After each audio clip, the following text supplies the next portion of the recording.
Hello there, guys, and welcome back to Reborn with Michael Watson. Thank you so much for coming to this video today. In this video, we're going to be discussing an idea that you really need to start to think of in your spirituality. And it's about states. It's about what we must do on a daily basis. And when you start doing this on a daily basis, you're going to see big changes in your life and in your experience, okay? So we're going to go into this today. Before I do, please do like, share, and subscribe. Comment down below because it really helps the video to be seen by more and more people. Also, guys, please do join my free Facebook group, The Healing Circle, where we're going to be doing a 30-day healing challenge coming up on the 2nd of October. So come and check that out. Also, guys, I just want you to know I really appreciate if you could like, share, and subscribe. So let's get into this. So we're talking about today something really important. You see, there's a thing with spirituality that we don't really realize. You see, I think a lot of people start to think of this as an end result thing. You know, I'm going to get there, I'm going to awaken, and then I'm going to manifest everything I need, and then I'm done.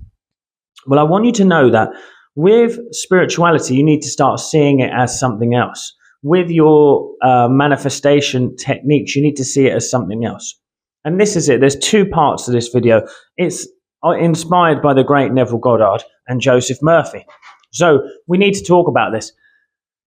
When it comes to spirituality, you need to look at your mind as your house, the house of your mind. Why do I say that? Well, look, I've got a house that I live in. If I don't tidy that house every day, after a while, it's going to get a real mess, even if I don't really do too much to make it a mess. If I just live in it without tidying it, you know, because it's just, it just accumulates mess. And that's the same with our energy and with our thoughts and feelings. We accumulate this mess over time. So every day you're going to go around the house and you're going to give it a quick tidy up, aren't you? You're going to change, you know, you're going to put things back in order. You're going to make sure that it's aligned to a certain level so that you can have a peaceful, harmonious home to live in, isn't it? But we forget to do this with our mind. We just continue to let our thoughts wander. We continue to let our energy lift up and just get blocked. You know, like, for example, I mean, I'm someone who practices this every day.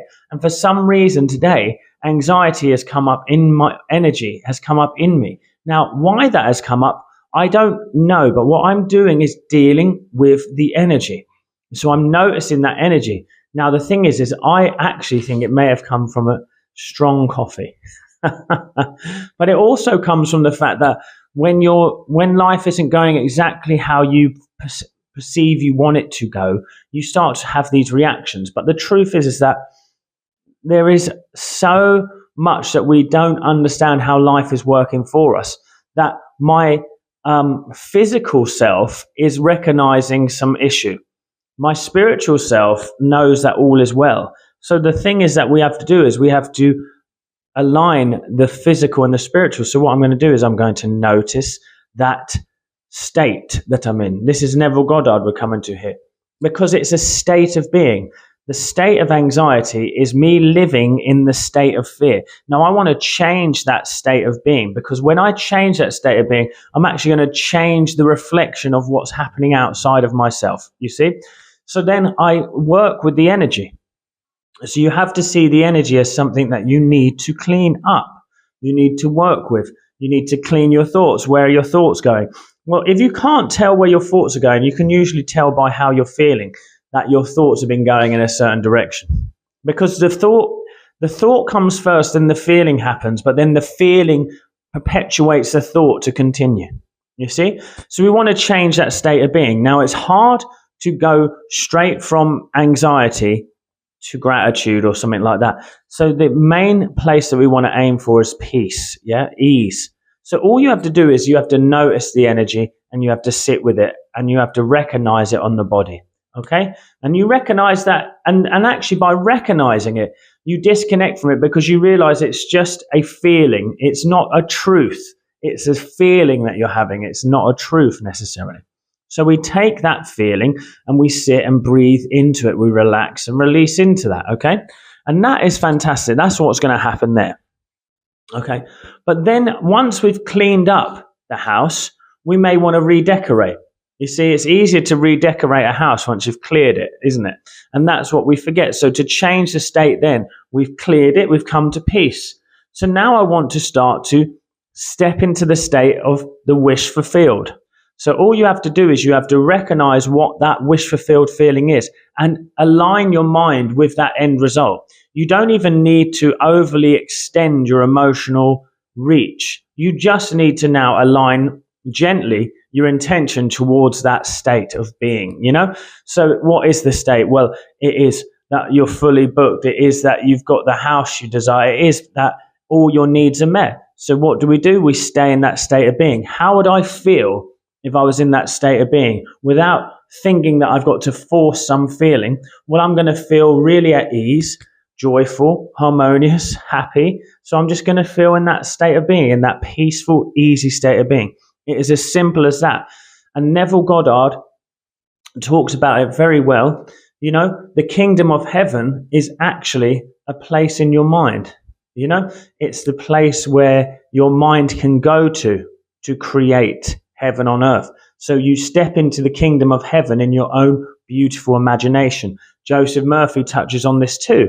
If you start to create a vision of your future and constantly when you feel yourself wavering, you realign to that future, you are going to see that expressed on the screen of space because our subconscious mind takes the greater of two thoughts. If your thoughts are constantly on lack and fear, you're going to express lack and fear.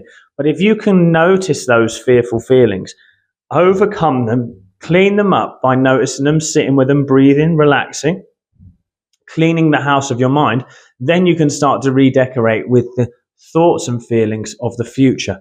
But the thing is, you must clean the house before you can redecorate.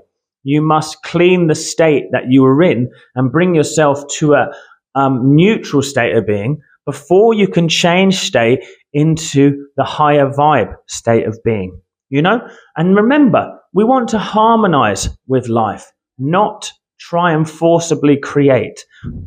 Life wants you to have the things you want. We need to trust that. We need to sit back from that. And we need to release and relax. That's all I've got to say on this today. Please do like, share, and subscribe.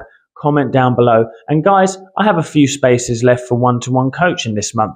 So reach out and get on board and see if you need that extra help. Reach out at michaelwatsoncoach.com. I'm going to see you there. I'm also going to see you in the next video. And don't forget, my free Facebook group, The Healing Circle. On there, I'm answering all questions. I'm helping people with what they need. We're creating a like-minded community, and we want you to join. I'll see you guys soon. Take care. Thank you so much.